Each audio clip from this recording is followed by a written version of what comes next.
Very honored to have all of you in the room to honor this.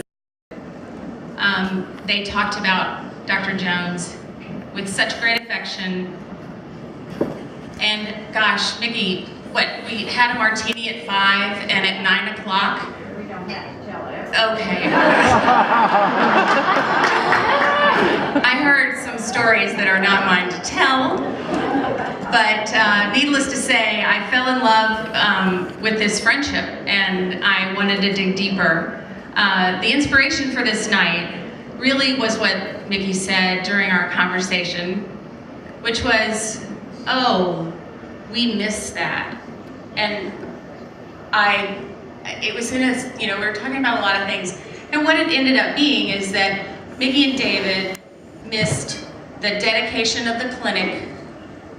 The clinic is named after Dr. Jones, and they missed that moment. And it was as if it was last week. The regret was so real and present. And I walked away thinking, when was this dedicated? 10 years ago. We were still in 2014. Boom, we're doing it again. And Mickey and David are cheering. So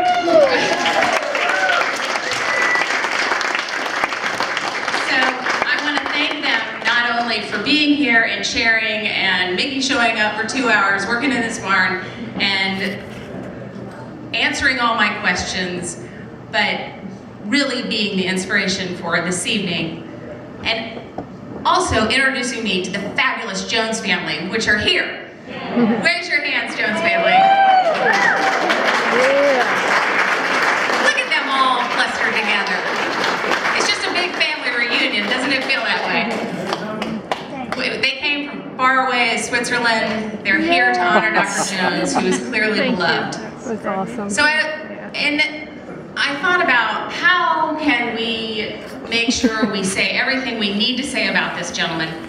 No way possible. So Dina Gould, Lighthouse Studios, y'all, awesome woman, another nonprofit in town. We collaborated and we made a video. We interviewed people in Dr. Jones's life that were from different angles. So, having said that,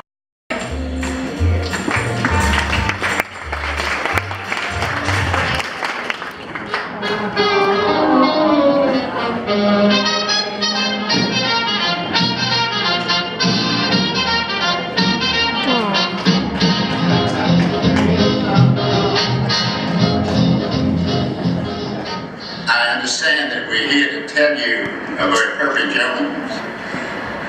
I've known Herbie since right after the war, when we both came out of the service together. So that's 65 years. He was a student over at VMI. I was getting out of the Navy Air Corps, and we met and hit it off and did a lot of things together. Almost everybody was in the medical profession. It was like a dynasty. My name is Trinkle Jones. I'm Dr. Jones' daughter. Well, he was a hard-working dad.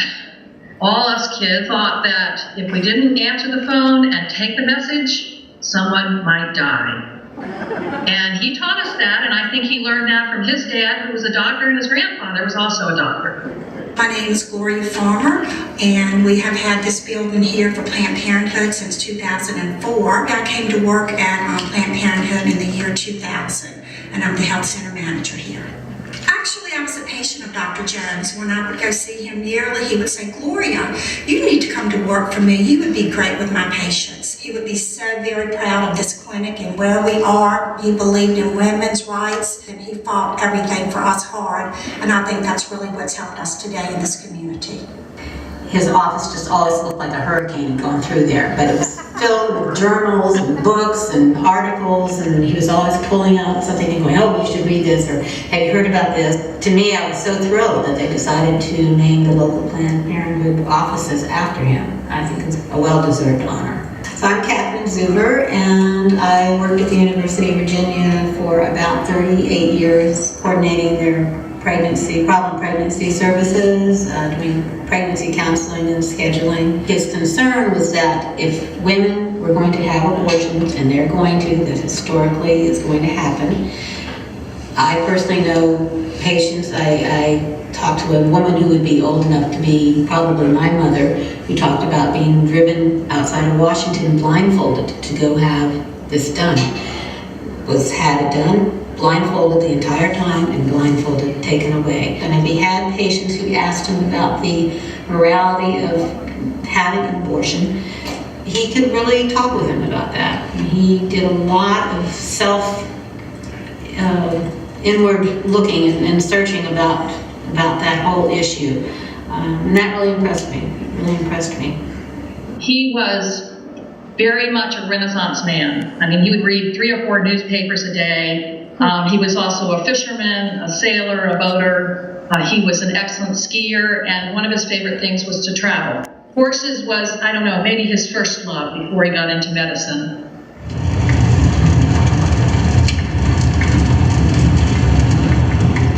Sherman was Herb's last horse. He knows all the horn calls, so he knows everything that's going on. They often would have a difference of opinion. And the funny thing is that Sherman was usually right because his senses are better. So if you watch his ears, he'll usually tell you where the fox is, or at least where the hounds are. And, Herb would want to go left and Sherman would want to go right. And finally Herb realized, well, the horse really does know more. Well, here he is. This was his trailer. And he gave it to me before he died. So I brought it up here. And we built all this around it. There's places inside for the hounds to sleep.